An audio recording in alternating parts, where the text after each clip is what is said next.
करते हैं। मॉडल्स कौन कौन से हैं क्राइम सीन इन्वेस्टिगेशन के? ट्रेडिशनल मॉडल है, मेजर क्राइम स्क्वाड है, लैब क्राइम सीन साइंटिस्ट का मॉडल है और कोलैबोरेटिव टीम का मॉडल है। ओके, ये मॉडल्स हैं हमारे पास क्राइम सीन इन्वेस्टिगेशन के। और इन मॉडल्स के अंदर हम देखते हैं कि उसके फ़ायदे क्या हैं, उसके नुकसान क्या हैं और इसकी डिस्क्रिप्शन को हम लोग इसमें देखें। डिस्क्रिप्शन में हम लोग फर्स्ट में आते हैं ट्रेडिशनल। इसके अंदर इन्वॉल्व होते हैं federal officers and detectives that serve as crime scene technicians.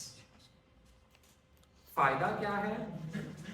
फायदा ये है कि अगर हमारे पास रिसोर्सेज और डिमांड्स बहुत लो हैं तो हम इस मॉडल को मद्देनजर रखते हुए इन्वेस्टिगेशन करवा देते हैं, जिसमें हम पेट्रोल ऑफिसर्स को यूज करते हैं और दूसरी तरफ डिटेक्टिव्स को यूज करके हम इन्वेस्टिगेशन करवा लेते हैं। ये इसका फायदा है कि आपके पास रिसोर्सेज कम हैं लेकिन फिर भी आप इन्वेस्टिगेशन करवा रहे हैं। और नुकसान क्या है? नुकसान ये है कि एक्सपीरियंस अच्छा नहीं है, मिनिमल एक्सपीरियंस है, टाइम कमिटमेंट सही तरीके से नहीं होती, इनकी टाइम को कमिट ही नहीं करते, and conflicts with regular duties. जो उनकी आमतौर पर रेगुलर ड्यूटीज हैं वो कन्फ्लिक्ट करती है। मतलब एक आमतौर पर एक बंदा ऑफिसर काम कर रहा है, दूसरा ऊपर से आ जाता है, कोई क्राइम सीन आ जाता है, तो उसकी रेगुलर ड्यूटीज में कन्फ्लिक्शन पैदा करता है, ये उसका नुकसान है।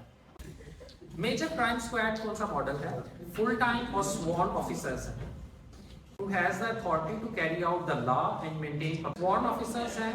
एडवांटेज क्या है? एडवांटेज ये है प्राइमरी असाइनमेंट है इनकी और इंक्रीज एक्सपीरियंस, इनका एक्सपीरियंस अच्छा होता है और असाइनमेंट इनकी यानी कि और कोई काम नहीं होता, फर्स्ट काम इनका ये होता है कि उन्होंने इन्वेस्टिगेट करना।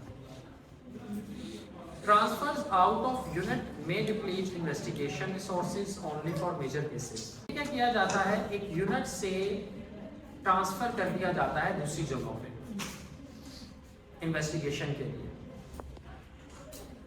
और अक्सर ये होता है कि इन्वेस्टिगेशन रिसोर्सेज जो है वो कम पड़ जाते हैं इस दौरान, और जो मेजर केसेस हो उन मेजर केसेस के अंदर फिर इस मॉडल को सामने रखा जाता है, जो मेजर क्राइम स्क्वाड का model.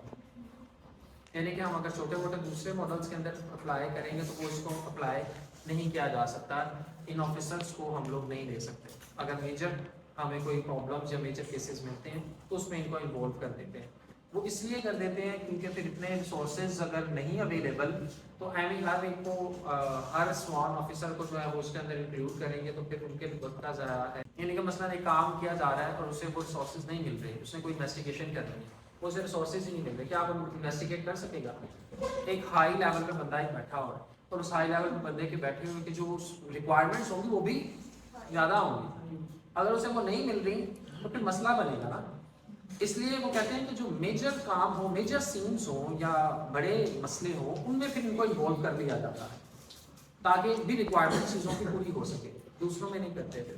Lab crime scene scientist. Lab crime scene scientist में लेबोरेटरी साइंटिस्ट इन्वॉल्व होते हैं। इसमें एडवांटेज क्या है? सारे जो टेक्निकल या स्किल्स वाले काम हैं वो हैंडल हो रहे होते हैं इसके अंदर।